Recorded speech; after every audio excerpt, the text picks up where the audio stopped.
Hello প্রিয় শিক্ষার্থী, আজকে আমরা শিখব বাস্তব সংখ্যা অর্থাৎ রিয়েল নাম্বার। বাস্তব সংখ্যা এই যে সংখ্যা প্রণালী যে চ্যাপ্টারটি আছে মোস্ট ইম্পর্টেন্ট একটি চ্যাপ্টার প্রত্যেকটি স্টুডেন্টের জন্য। অতএব প্রথমত আমরা দেখব বাস্তব সংখ্যাকে কয় ভাগে ভাগ করা হয়েছে, দুইটা অংশে বিভক্ত। প্রথমত আমরা পাইতেছি মূলদ এবং অমূলদ। প্রশ্ন আমাদের বইয়ের ভিতরে তো মূলদ নাই। মূলদ ইজিকুল তুমি মনে রাখবে পরিমেয় সংখ্যা কি, মূলদ ইজিকুল টু পরিমেয় সংখ্যা। মূলদ মানেই পরিমেয়, যা মূলদ তাই পরিমেয়, আর যা অমূলদ তাই অপরিমেয়। অপরিমেয় তাহলে মূলদ বলতে আমরা কি বুঝি, পরিমেয় সংখ্যা, আর অমূলদ বলতে আমরা কি বুঝি, অপরিমেয় সংখ্যা। ইজিলি বাস্তব সংখ্যার দুইটা পার্টে বিভক্ত করা হয়েছে, আমরা সবাই এটা জানি এবং বুঝি। এখন প্রথম প্রশ্ন, যে পরিমেয় সংখ্যা আছে তাকে কাকে বলে, বা পরিমেয় সংখ্যা বলতে তুমি কি বুঝো? তখন প্রথম প্রশ্ন আমরা জানি P/Q আকারে যাকে প্রকাশ করা যায়, অর্থাৎ উপরে একটা ভগ্নাংশ আকারে যাকে প্রকাশ করা যায় তাকে কি বলা হয়, পরিমেয় সংখ্যা। এখন আমরা এখান থেকে পাইতেছি যে মূলদ সংখ্যা আছে তাকে দুইটা ভাগে বিভক্ত করা হয়েছে, একটা পূর্ণ সংখ্যা আর একটা ভগ্নাংশ সংখ্যা।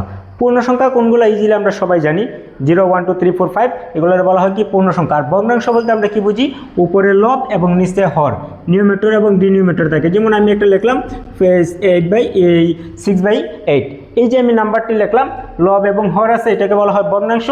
আর পূর্ণ সংখ্যা কোনগুলো আমরা ইজিলি জানি, পূর্ণ সংখ্যার ভিতরে থাকতে পারে কি স্বাভাবিক সংখ্যা, পূর্ণ সংখ্যা। এখন প্রশ্ন, পূর্ণ সংখ্যা যে আছে তার দুইটা ভাগে বিভক্ত। নাম্বার 1 ধনাত্মক এবং ঋণাত্মক, অর্থাৎ পজিটিভ এবং নেগেটিভ। এটা ইজিলি আমরা বুঝতে পারি, যে কোনো একটা নাম্বারের আগে যদি মাইনাস ইউজ করা হয় তাহলে এটা ঋণাত্মক, আর মাইনাস না থাকলে এটা হয়ে যায় ধনাত্মক। এখন যে পজিটিভ নাম্বারগুলো আছে, এই পজিটিভ নাম্বারগুলোর আবার দুইটা ভাগে বিভক্ত করা হয়েছে। অর্থাৎ ধনাত্মক সংখ্যা দুই প্রকার, একটা মৌলিক আর একটা যৌগিক। এখন প্রশ্ন মোস্ট ইম্পর্টেন্ট, এখান থেকে এক মার্ক পরীক্ষাতে থাকবে 100% গ্যারান্টি। মৌলিক সংখ্যা কাকে বলে? যে সংখ্যাকে ওই সংখ্যা ছাড়া অন্য কোনো সংখ্যা দিয়ে ভাগ করা যায় না। এক এবং ওই সংখ্যা ছাড়া অন্য কোনো সংখ্যা দিয়ে ভাগ করা যায় না, তাকে বলা হয় কি মৌলিক সংখ্যা। আমরা যদি কয়েকটা এক্সাম্পল দেখি মৌলিক সংখ্যা কোনগুলা, আমি এখানে লিখতে পারি, যেমন 2 একটা মৌলিক সংখ্যা, 3 একটা মৌলিক সংখ্যা, 5 একটা মৌলিক সংখ্যা, 7 একটা মৌলিক সংখ্যা। এই যে নাম্বারগুলো লিখলাম, ওই নাম্বারগুলোরে তুমি চিন্তা করে দেখো, 5 এবং 1 ছাড়া অন্য কোনো সংখ্যা দ্বারা তুমি তারে ভাগ করতে পারবে না, তার মানে এটা একটা মৌলিক সংখ্যা। 7কে 7 এবং 1 ছাড়া অন্য কোনো সংখ্যা দ্বারা ডিভাইড করতে পারবে না, পারবে না, তার মানে এগুলো কি সংখ্যা, মৌলিক সংখ্যা। এই যে মৌলিক সংখ্যাগুলো আমরা পাইছি, মৌলিক সংখ্যা কোনগুলা আর যৌগিক সংখ্যা কোনগুলা, এটা তুমি ফ্যাক্টরাইজের মাধ্যমে এটা কি করতে পারবে, বাইর করতে পারবে। এখন এই প্রশ্ন ইজিলি আমরা পূর্ণ সংখ্যা স্বাভাবিক সংখ্যা এটা আমরা বুঝতে পারলাম। এখন যেতেছি যে ভগ্নাংশ সংখ্যা কত প্রকার। ভগ্নাংশ দুই ধরনের হইতে পারে, একটা সাধারণ ভগ্নাংশ, একটা দশমিক ভগ্নাংশ। দশমিক বলতে আমি লিখলাম 3.4, এটাই তো দশমিক হয়ে গেল, ঠিক না? আর সাধারণ ভগ্নাংশ বলতে এই যে আমি লিখলাম এটাই সাধারণ ভগ্নাংশ। অর্থাৎ প্রশ্ন, সাধারণ ভগ্নাংশ আবার দুই ধরনের, একটা হচ্ছে প্রকৃত আর একটা হচ্ছে কি অপ্রকৃত। অপরিমেয় সংখ্যা বা অমূলদ সংখ্যা। অমূলদ সংখ্যা বা অপরিমেয় সংখ্যা কাকে বলে? যে সংখ্যাকে P/Q আকারে প্রকাশ করা যায় না, অর্থাৎ P/Q আকারে তুমি তাকে কি করতে পারতা না, প্রকাশ করতে পারতা না, তখন তাকে কি বলা হয়, তাকে বলা হয় অপরিমেয় সংখ্যা বা অমূলদ সংখ্যা।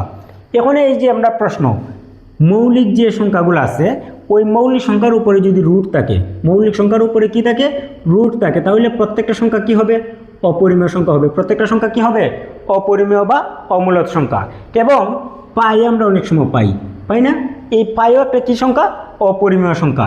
এবং অসীম অনাবৃত দশমিক সংখ্যা কোনগুলা, যেমন আমি একটা পয়েন্ট লিখলাম যে 4.173 ... মানে অসংখ্য যাইতেই থাকবে, তার কোনো সীমারেখা নাই, শেষ নাই, তখন তাকে কি বলা হয়, তাকে বলা হয় অপরিমেয় সংখ্যা। এই যে বাস্তব সংখ্যার পরিমেয়, অপরিমেয়, পূর্ণ সংখ্যা, মৌলিক, যৌগিক, সাধারণ, দশমিক, এগুলো নিয়ে যে একটা ধারণা আছে, সম্পূর্ণ ধারণাটা এটার ভিতরে আমি প্রকাশ করার চেষ্টা করছি। অতএব একজন শিক্ষার্থী বাস্তব সংখ্যা বা সংখ্যা প্রণালী নিয়ে যদি বেসিকটা ক্লিয়ার করতে চায়, ওই চারটার মাধ্যমে তার যথেষ্ট। ভিডিওটি কেমন লাগলো কমেন্ট করে একটু জানাবেন।